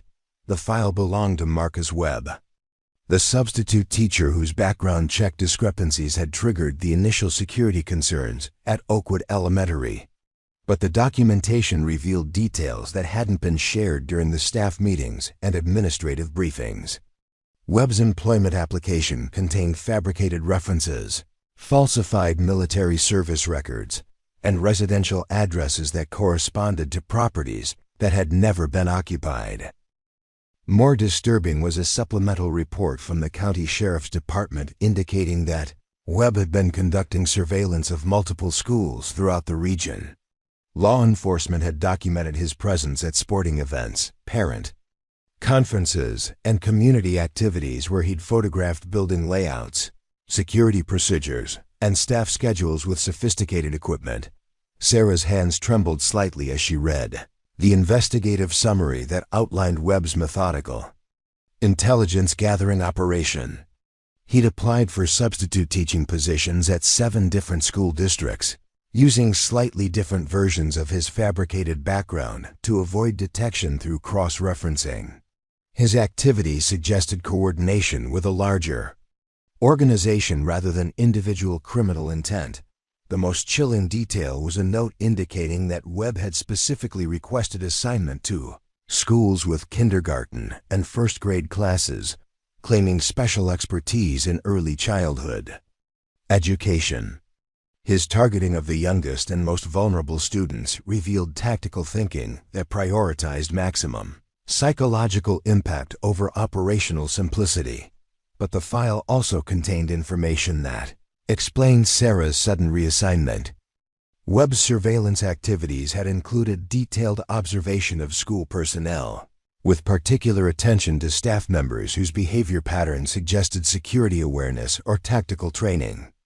The sheriff's department had identified several employees whose professional backgrounds warranted additional investigation. Sarah found her own name on a list of persons of interest, flagged for enhanced screening due to behavioral indicators consistent with military or law enforcement experience. The notation described her systematic observation patterns, tactical positioning during outdoor supervision, and elevated situational awareness compared to typical educational personnel. The investigation had apparently uncovered her military service record despite her careful efforts to conceal those details during the hiring process. A supplemental background check had revealed her counter-sniper qualifications, combat deployments, and the classified circumstances surrounding her discharge from active duty.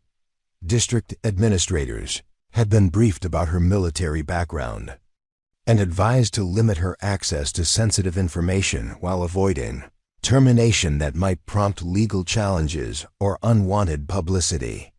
The reassignment to curriculum support was designed to neutralize any potential security risk while maintaining plausible administrative justification. Sarah photographed the relevant documents with her phone, knowing that the intelligence they contained was far too important to leave in bureaucratic files where it might be overlooked or suppressed. The evidence painted a clear picture of coordinated reconnaissance targeting multiple school districts, with implications that extended far beyond Cedar Valley's relatively isolated educational system, but the files also revealed critical gaps in the law enforcement response that concerned her deeply. The investigation had focused on identifying and removing the immediate threat posed by Webb's infiltration attempt, but there was no evidence of broader analysis regarding the organization behind his activities or potential follow-up attacks. Using different methodologies, Webb's sophisticated surveillance operation suggested resources and planning capabilities that indicated professional training and organizational support. Individual criminals didn't typically possess the expertise necessary to conduct multi-district reconnaissance while maintaining credible cover identities. The scope of his activities pointed toward a coordinated threat that remained active despite his detection and removal. During her lunch break, Sarah walked to a coffee shop several blocks from the district office where she could review the photographed documents without risk of observation. The intelligence Webb had gathered was comprehensive enough to support detailed planning for attacks against any of the targeted schools, and his removal didn't eliminate the threat posed by associates who might have received copies of his reconnaissance reports. The documentation also revealed that law enforcement agencies were treating the investigation as an ongoing operation rather than a resolved incident. References to additional suspects, coordinated surveillance, and multi-jurisdictional cooperation indicated that Webb's detection had uncovered a larger conspiracy that was still being investigated. Sarah's military experience in counterintelligence operations helped her recognize patterns in the evidence that civilian investigators might overlook. Webb's targeting criteria, surveillance methodologies, and operational security measures reflected advanced tactical training that suggested either military background or instruction by individuals with specialized knowledge. The timing of his infiltration attempts also followed patterns consistent with reconnaissance operations designed to gather intelligence for attacks planned during specific time periods. Webb had accelerated his activities during the past month, suggesting that whatever organization he represented was approaching an operational deadline. That afternoon, Sarah found herself facing an impossible ethical dilemma. The intelligence she'd discovered clearly indicated ongoing threats to area schools that weren't being adequately addressed by current security measures. But revealing her knowledge would require admitting that she'd accessed classified law enforcement documents during routine administrative duties. Her position in the curriculum office had provided legitimate access to personnel files, but photographing sensitive investigation materials definitely exceeded her authorized responsibilities. Using the intelligence to warn school officials would expose her unauthorized acquisition of classified information and probably result in criminal charges rather than enhanced security preparations. But remaining silent while possessing knowledge of credible threats against children seemed unconscionable. Sarah had sworn oaths during her military service to protect innocent lives, and those commitments didn't disappear when she transitioned to civilian employment. The question was how to share critical intelligence without compromising her source or triggering legal consequences that would prevent her from taking further protective action. Late that evening, Sarah sat in her apartment reviewing the photographed documents and analyzing their implications for local school security. Webb's reconnaissance had identified vulnerabilities in emergency response procedures, communication systems, and physical security measures that could be exploited by attackers with appropriate planning and resources. The schools he'd targeted shared common characteristics that suggested specific operational objectives. All served elementary-age populations in relatively isolated communities with limited law enforcement resources and predictable daily routines. The pattern indicated targeting criteria designed to maximize casualties while minimizing the probability of effective resistance. Sarah's counter-sniper training included extensive instruction in threat assessment and tactical planning from an adversary's perspective. The intelligence Webb had gathered would enable attackers to coordinate simultaneous operations against multiple targets, overwhelming local emergency response capabilities, and creating maximum psychological impact through attacks on the most vulnerable populations. But the documentation also revealed operational security weaknesses in Webb's surveillance activities that suggested his organization lacked experience with professional counterintelligence measures. His detection had resulted from routine background checking rather than sophisticated surveillance detection, indicating that the threat group might be vulnerable to proactive security measures if properly implemented. Sarah opened her laptop and began drafting an anonymous intelligence summary that highlighted the most critical threats without revealing her access to classified investigation files. The document presented tactical analysis that could theoretically be derived from publicly available information combined with general security expertise. She structured the analysis as a theoretical assessment of school vulnerabilities based on recent news reports about the substitute teacher incident, avoiding specific references to classified investigation details, while presenting conclusions that law enforcement should reach independently. The approach would provide valuable intelligence to security officials without directly implicating her unauthorized document access. But as Sarah refined the anonymous report, she realized that its sophistication would probably identify her as the source regardless of precautions she took to conceal her involvement. The tactical analysis reflected specialized knowledge that few civilians possessed, and district officials already suspected her military background.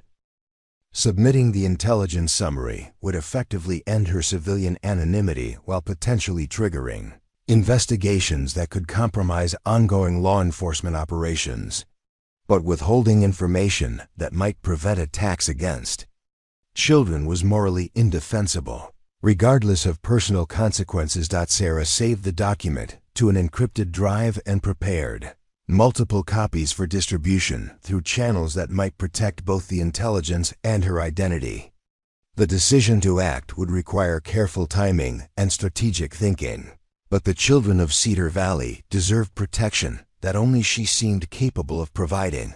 The woman who'd been exiled from teaching because of security concerns was about to demonstrate why those same qualifications made her uniquely valuable when innocent lives faced credible threats.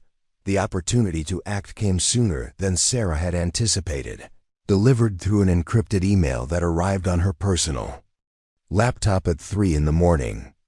The message appeared to be spam advertising security consulting services, but embedded within the promotional text was a coded communication that only someone with military intelligence training would recognize. The sender had used a technique called steganography, hiding meaningful information within apparently innocuous content. When Sarah applied the decryption protocols she'd learned during her counterintelligence training, the hidden message revealed intelligence that made her blood run cold. Phoenix operation confirmed for November 15th. Multiple targets. Elementary. Focus. Local assets compromised but backup teams deployed. Estimated timeline: 0800 hours. Recommend immediate countermeasures. November 15th was exactly 6 days away, the following Tuesday, when all district schools would be conducting their monthly safety drills. The timing wasn't coincidental. Attackers had obviously studied school schedules and chosen a day when emergency procedures would mask initial confusion about whether alarms represented drills or genuine threats. Sarah stared at the message, recognizing that someone within law enforcement or intelligence agencies was attempting to warn her specifically about the impending attack. The encrypted communication suggested that official channels had been compromised or that standard response protocols were insufficient to address the threat. But the message also raised disturbing questions about how unknown parties had obtained her secure contact information and why they considered her a valuable asset for preventing the planned attacks. Her military service records were classified, and her current location should have been unknown to anyone outside official government databases. The most logical explanation was that law enforcement agencies had identified her background during their investigation of Marcus Webb and decided to recruit her assistance through unofficial channels. But such operations typically involved direct contact through proper authorities, rather than anonymous encrypted communications. Sarah spent the remainder of the night analyzing the intelligence and developing response options. The coded message provided crucial tactical information, but insufficient detail for comprehensive planning. She needed to gather additional intelligence about specific targets, attack methodologies, and threat group capabilities. Her position in the curriculum office suddenly became strategically valuable rather than professionally frustrating. Access to district files would allow her to identify which schools were most vulnerable and develop countermeasures that could be implemented through existing security protocols without revealing the source of her intelligence. At dawn, Sarah drove to the district office earlier than usual, using her employee access card to enter the building before normal business hours. The empty corridors and darkened offices provided cover for activities that would be difficult to conduct during regular operations. She accessed the district's comprehensive security database, reviewing recent updates to emergency procedures, communication systems, and threat response protocols.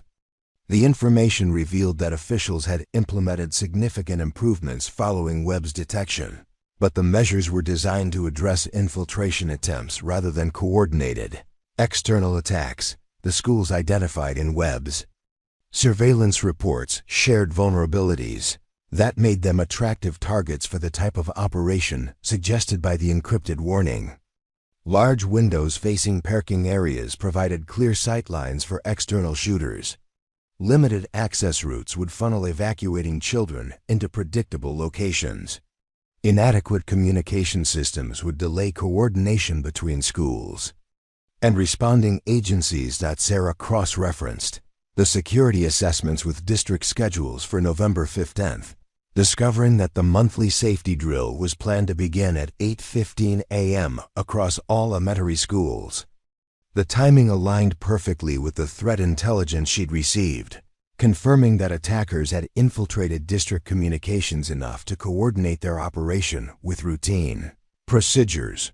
But the scheduled drill also provided an opportunity for countermeasures if properly exploited. Sarah could recommend modifications to the emergency procedures that would disrupt attacker planning without revealing her knowledge of the specific threat. The changes would appear to be routine security improvements rather than responses to classified intelligence. She began drafting a comprehensive security assessment that highlighted vulnerabilities in current procedures while proposing enhanced protective measures. The document was structured as a theoretical analysis based on publicly available information about school attacks in other regions, avoiding direct references to classified intelligence while presenting tactically sound recommendations. The most critical vulnerability was the predictable timing and execution of safety drills that allowed attackers to anticipate school responses and plan accordingly. Sarah recommended implementing randomized drill schedules and varied procedures that would prevent adversaries from exploiting routine emergency responses. She also identified communication gaps that could be addressed through simple equipment upgrades and procedural changes. Enhanced radio protocols, backup communication systems, and improved coordination between schools and law enforcement would significantly improve defensive capabilities without requiring major budget expenditures. Physical security recommendations focused on modifications that could be implemented quickly using existing resources. Repositioning vehicles in parking areas to block sight lines, installing temporary barriers around playground areas, and adjusting student movement patterns would complicate external attack planning without appearing overtly militaristic. Sarah's military experience and force protection operations provided insights that civilian security consultants typically lacked. She understood how attackers analyzed target vulnerabilities and planned coordinated operations, allowing her to recommend countermeasures that would be most effective against sophisticated threats. But the document also required careful balance between security effectiveness and bureaucratic acceptability. Recommendations that seemed too advanced or specific might trigger questions about her qualifications and access to classified information. The assessment needed to appear professionally competent without revealing her specialized knowledge. As morning staff began arriving at the district office, Sarah finalized her security analysis and prepared to submit it through official channels. The document represented her best effort to protect area schools without compromising her cover or revealing classified intelligence sources. She addressed the report to Dr. Rebecca Walsh, the district superintendent who had authority to implement emergency security changes without extensive committee approval. The cover letter presented the analysis as a volunteer contribution from a concerned employee rather than a formal recommendation requiring bureaucratic review. The timing was deliberately calculated to provide maximum opportunity for implementation before the threatened attack. 6 days would allow district officials to review the recommendations, coordinate with law enforcement agencies, and implement basic countermeasures if they chose to take the intelligence seriously. But Sarah also recognized that bureaucratic inertia might prevent timely action, regardless of how compelling her analysis appeared. Educational administrators were trained to avoid panic and maintain routine operations, instincts that could prove dangerous when facing credible threats that required immediate response. As she submitted the security assessment through official channels, Sarah began developing backup plans that would allow her to take direct protective action if district officials failed to implement adequate countermeasures. The skills that had led to her exile from classroom teaching might soon become the only defense standing between innocent children and coordinated violence. The quiet kindergarten teacher who organized curriculum materials was preparing to become Staff Sergeant Chen once again, whether or not anyone wanted to acknowledge that transformation. November 15th arrived with the crisp clarity that often preceded significant events, as if the universe was clearing the stage for what was about to unfold. Sarah had spent the previous 5 days watching district officials ignore her security recommendations while implementing cosmetic changes that provided the illusion of enhanced protection without addressing actual vulnerabilities. Dr. Walsh had acknowledged receipt of Sarah's analysis with a polite thank you email, but no substantial modifications had been made to the scheduled safety drill or emergency procedures. The district's response confirmed Sarah's suspicion that bureaucratic institutions were inherently incapable of adapting quickly enough to address immediate threats. At 7:45 a.m., Sarah positioned herself in the parking lot of Oakwood Elementary, having called in sick to her curriculum office assignment. She wore dark clothing suitable for tactical movement and carried a backpack containing equipment she'd retrieved from storage, items from her military service that she'd never expected to use again. The school grounds appeared normal as parents dropped off children and staff members prepared for another routine day. But Sarah's trained eyes identified anomalies that confirmed the intelligence she'd received. A panel van with tinted windows had been parked across the street since before dawn. 2 men in maintenance uniforms were conducting unnecessary repairs to utility equipment near the playground fence. A sedan with out-of-state plates was positioned where it could monitor the main entrance. At 8 a.m., 15 minutes before the scheduled safety drill, Sarah spotted the first direct confirmation of the impending attack. One of the maintenance workers was assembling what appeared to be a long-range rifle behind the utility shed, using the structure to conceal his activities from the school building while maintaining clear sight lines to the playground. Sarah moved quickly toward the school's rear entrance, using parked cars for concealment while maintaining visual contact with the assembling sniper. Her military training had taught her to think like an attacker when planning defensive operations, and the positioning she observed indicated sophisticated tactical planning designed to maximize casualties among evacuating children. The safety drill alarm sounded precisely at 8:15 a.m., just as students were transitioning between morning activities. Children began moving toward designated evacuation areas, according to procedures that had been practiced monthly throughout the school year. But instead of reaching safety, they were walking directly into preset killing zones that the attackers had obviously studied and prepared for. Sarah reached the building's rear entrance just as the first shots were fired from the concealed sniper position. The sound of high-powered rifle fire echoed across the playground, followed immediately by screams from children and adults, who suddenly realized this wasn't a drill. Through the school's windows, Sarah could see staff members attempting to implement lockdown procedures, but their training hadn't prepared them for the reality of coordinated external attacks. Children who had been evacuating according to drill protocols were now exposed in open areas with no cover or protection from the elevated shooting positions the attackers had carefully selected. Sarah's military instincts took control completely. She dropped her backpack and retrieved the precision rifle she'd maintained in storage, the same weapon that had served her during 3 combat deployments. The familiar weight and balance felt natural in her hands as she moved to a position where she could engage the sniper, threatening the playground. The range to the target was approximately 200 meters across the school parking lot, well within her capabilities but complicated by the need to avoid collateral damage to school personnel and children.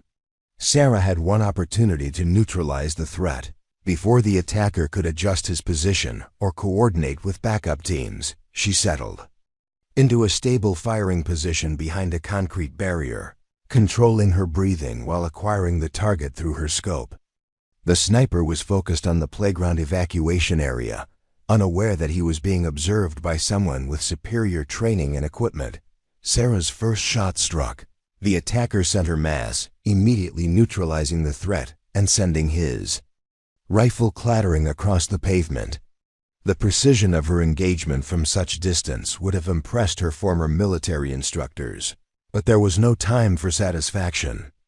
Other attackers were certainly positioned around the school perimeter. The sound of her rifle fire had alerted the remaining threat team to her presence, but it also provided crucial intelligence about their positions.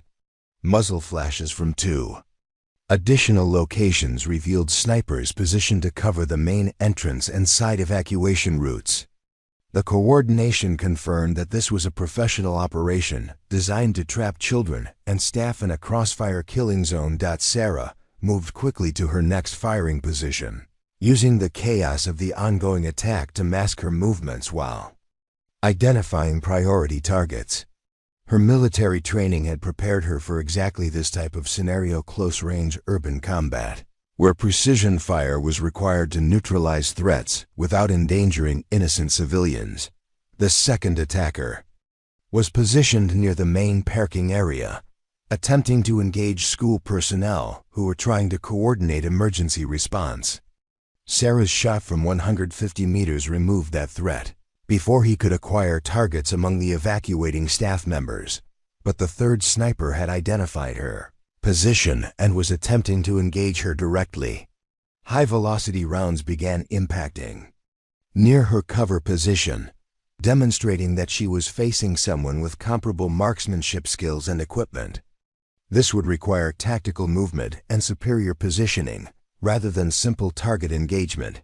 Sarah utilized cover and concealment techniques she'd mastered during urban combat operations, moving between defensive positions while maintaining visual contact with the remaining threat. The attacker's fire was accurate but predictable, indicating good technical skills, but limited experience with dynamic target engagement under pressure. Her final shot ended the immediate threat to Oakwood Elementary, but Sarah knew that other schools in the district were facing similar coordinated attacks. The encrypted intelligence had warned of multiple targets, and law enforcement response would be overwhelmed by simultaneous incidents across the region. As sirens began approaching the school grounds, Sarah quickly disassembled her rifle and prepared to disappear before emergency responders arrived. Her intervention had saved countless lives, but explaining her presence and capabilities would require revelations about her background that she wasn't prepared to make. The quiet kindergarten teacher had become a guardian angel whose identity would remain forever hidden from those she'd protected. The transformation began before the last police car had left Oakwood Elementary's parking lot. Within hours of the attack, news crews descended on Cedar Valley like vultures drawn to tragedy. But the story they uncovered defied every narrative they'd prepared to tell. Instead of interviewing grieving families and traumatized survivors, reporters found themselves documenting a miraculous intervention that had prevented what could have been the deadliest school shooting in California history. Sarah watched the coverage from her apartment, seeing her handiwork described in terms that made her intervention sound almost supernatural. "Unknown guardian angel saves school," read one headline. "Mystery marksman prevents massacre," proclaimed another.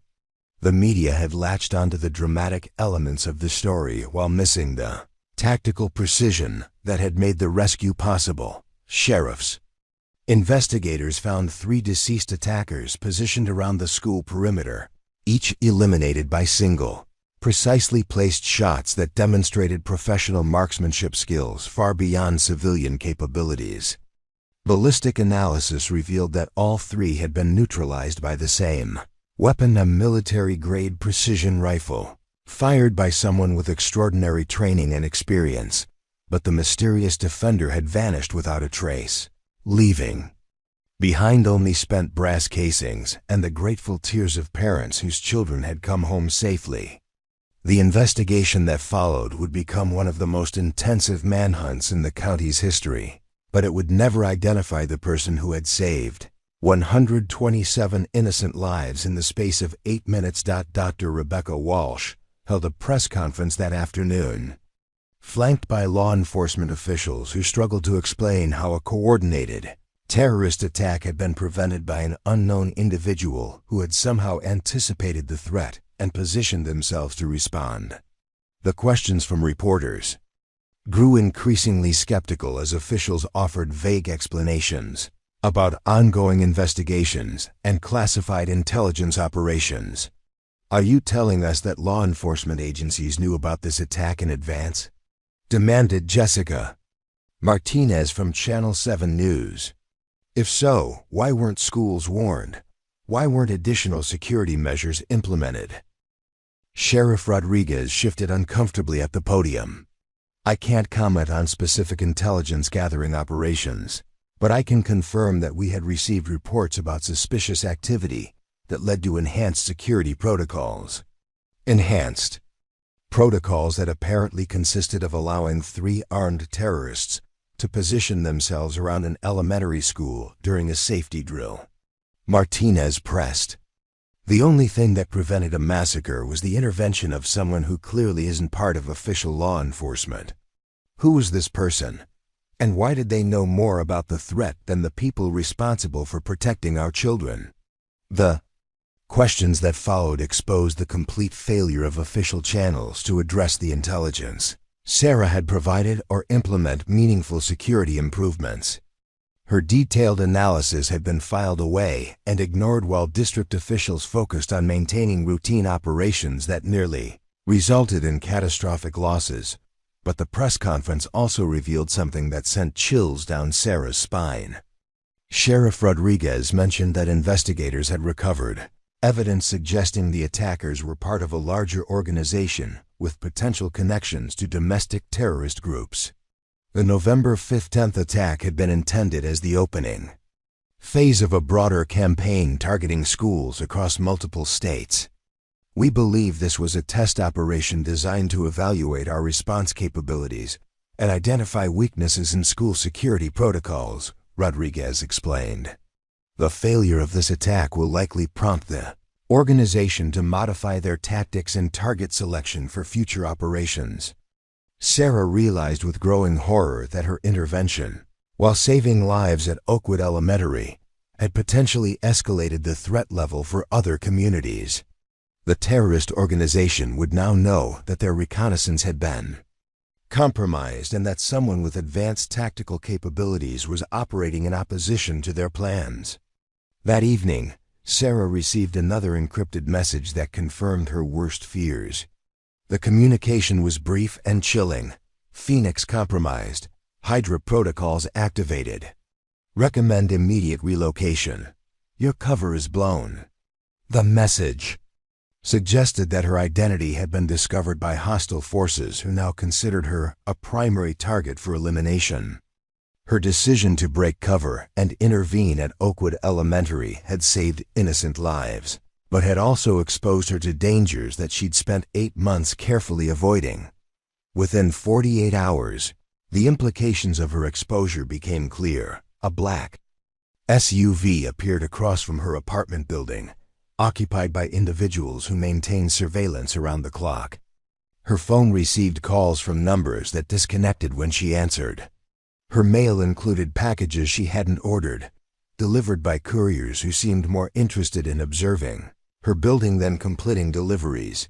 But the most disturbing development was a visit from Dr.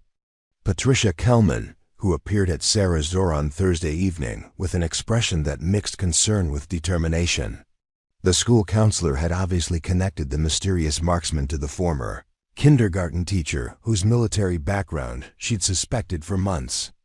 "We need to talk," Dr. Kelman said simply, "and not here. There are people watching your building who don't look like law enforcement."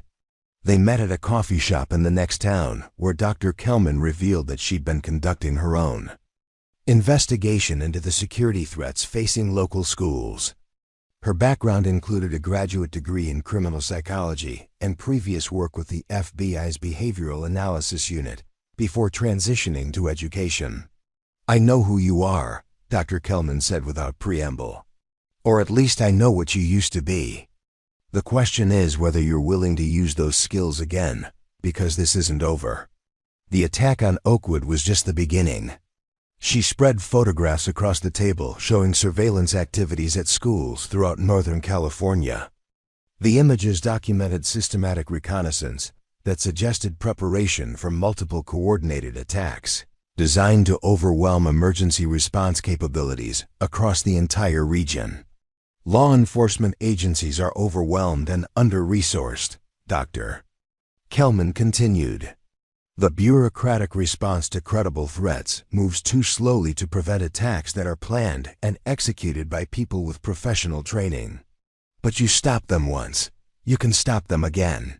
Sarah studied the intelligence photographs, recognizing patterns that confirmed her assessment of a sophisticated terrorist organization with extensive capabilities and resources.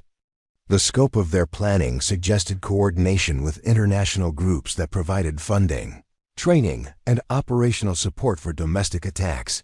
"Why are you telling me this?" Sarah asked. "And how do you know I'm the person who intervened at Oakwood?" Dr. Kelman smiled grimly. "Because someone needs to protect these children. And you're the only person I've met who has both the capability and the motivation to do what's necessary. The official channels have failed. It's time for unofficial solutions." The conversation that followed would change everything for Sarah Chen, transforming her from a hidden guardian into an active defender of innocent lives.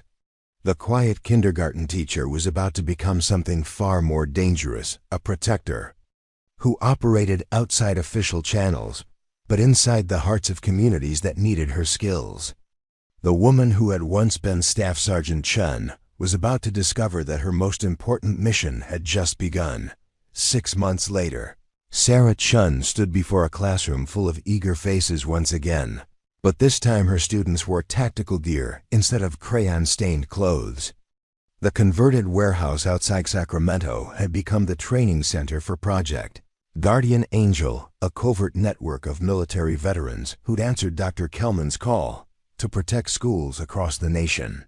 "Remember," Sarah told her trainees, adjusting the scope on a former Marine's rifle, precision over speed. Every shot must count because children's lives depend on it. The program had grown beyond anything she'd imagined. Former snipers, special forces operators, and intelligence analysts had emerged from civilian careers to form an invisible shield around America's most vulnerable targets. They worked in complete secrecy, positioning themselves as substitute teachers, maintenance workers, and parent volunteers, ordinary people with extraordinary skills. Sarah's phone buzzed with an encrypted message. "Threat detected. Lincoln Elementary. Phoenix team deploying." She smiled grimly, knowing that somewhere across the country, another group of would-be attackers was about to discover that America's schools were no longer soft targets. The terrorists had made one fatal miscalculation. They'd awakened sleeping guardians who'd sworn oaths to protect the innocent. And those oaths didn't expire when the uniform came off. Dr. Kelman appeared in the doorway, holding a tablet displaying news footage of a thwarted attack in Ohio. "That's the 10th intervention this month," she reported. "0 casualties. The enemy is starting to realize they can't predict where we'll be." Sarah nodded, watching her students practice the skills that would save lives they'd never meet in places they'd never see. The quiet kindergarten teacher had become something far more powerful, the founder of an army that fought in the shadows to keep the light alive in children's eyes. If this story moved you, hit that subscribe button and join our community of everyday heroes. What other hidden guardians walk among us? Share your thoughts below. We read every comment. Don't forget to ring the notification bell so you never miss these incredible true stories of courage and sacrifice.